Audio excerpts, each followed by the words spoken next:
En 2020, le calvaire des usagers de l'axe Bobo-Dioulasso-Orodara, frontière du Mali, deviendra un vieux souvenir. Une étude de faisabilité est réalisée pour la réhabilitation et le renforcement de cette route. Les résultats de cette étude ont été validés hier au cours d'une rencontre tenue à Orodara. Le compte rendu de la mine Karantao, Siri Kimilogo, est stationné à Paris. La route Bobo-Dioulasso-Orodara, frontière du Mali, est dans un état de dégradation avancé.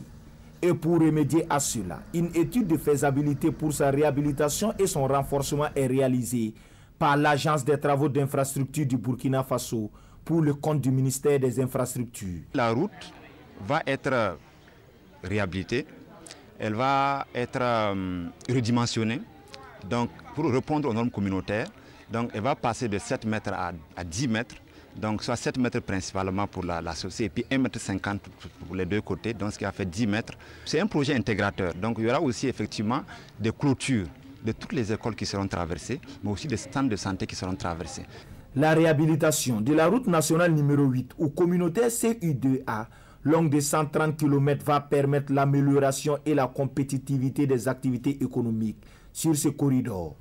Alors ce corridor-là est d'une importance qui ne peut plus être démontrée.